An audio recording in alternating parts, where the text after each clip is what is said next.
Caneladas de segunda, com o Flávio Soares.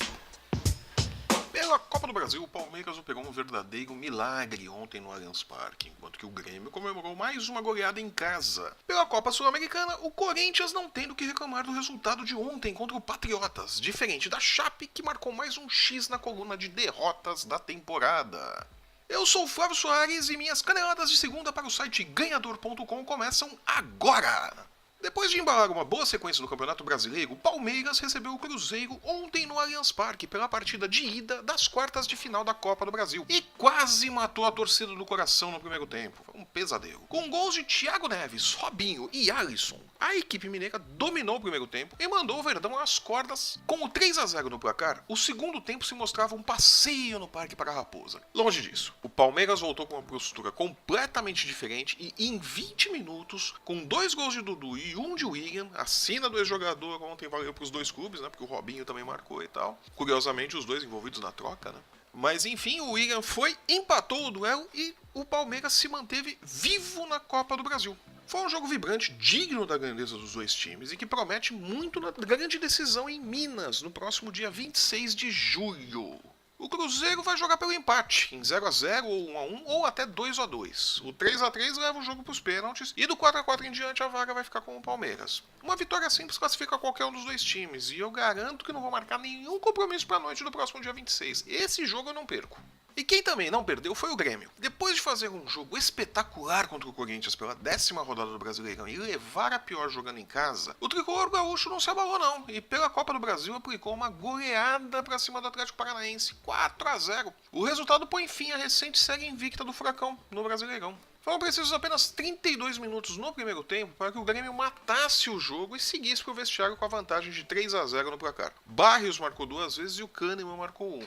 Atordoado, o Atlético não se encontrava, não achava ali como que ia reagir e tal. O Eduardo Batista deu uma mudada no time, tentou fazer alguma coisa, fez uma substituição e tal, mudou posicionamento na volta do intervalo, mas tudo que ele conseguiu foi assistir a expulsão do Nicão aos 18 do segundo tempo, depois de levar o segundo amarelo. Aí acabou, né? Sem forças, o Furacão viu ainda o jovem Everton marcar o 4º gol do Grêmio no final do jogo. Só um milagre tira a vaga à semifinal dos gaúchos. Ao Atlético Paranaense resta a esperança de uma melhor sorte, tanto na Libertadores quanto no Brasileirão. Mais até no Brasileirão do que na Libertadores, vamos ser bem honestos, né?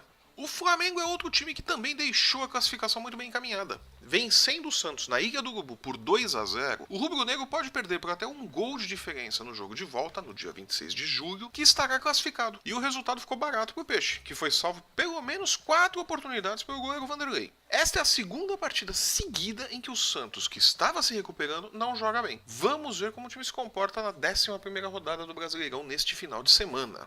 E fechando as quartas de final, o Atlético Mineiro recebe o Botafogo no estádio Independência hoje, quinta-feira, a partir das 19h30. Copa Sul-Americana.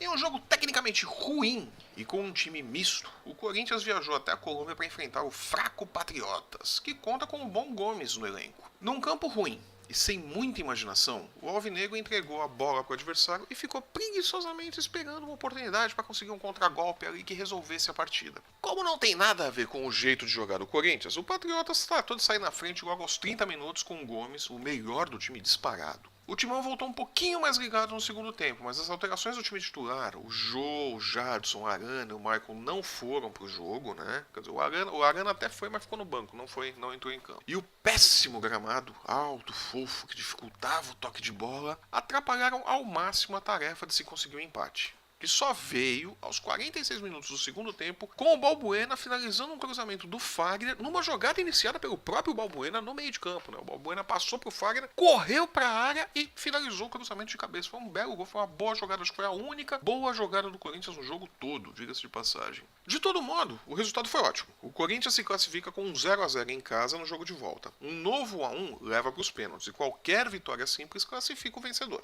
Já a Chapecoense segue sem sorte. Enfrentando o Defensa e Justiça ontem na Argentina com um jogador a menos desde os 8 minutos do segundo tempo, o André Giroto foi expulso, o Alviverde se segurou como pôde até os 49 minutos da etapa final, quando o Stefanelli mergulhou na pequena área e fez de cabeça 1-0 para o Defensa. O Defensa, que para quem não se lembra, eliminou o São Paulo pela Copa Sul-Americana. Essa foi a quarta derrota seguida da Chapecoense na temporada. Agora a equipe catarinense precisa de uma vitória por 2-0 no jogo de volta para se classificar. Um novo 1-0 leva a decisão para os pênaltis e qualquer empate classifica a equipe argentina. E na loucura que é o calendário do futebol brasileiro, ontem Pernambuco conheceu finalmente o seu campeão estadual. E com a ajuda da tecnologia, que foi um assunto inclusive da série Paixão Nacional essa semana, vai ter o link aí no post. O Sport superou o Salgueiro e levantou a taça depois que o árbitro de vídeo anulou o gol do Carcará, quando o jogo ainda estava em 0-0. Na primeira partida da final também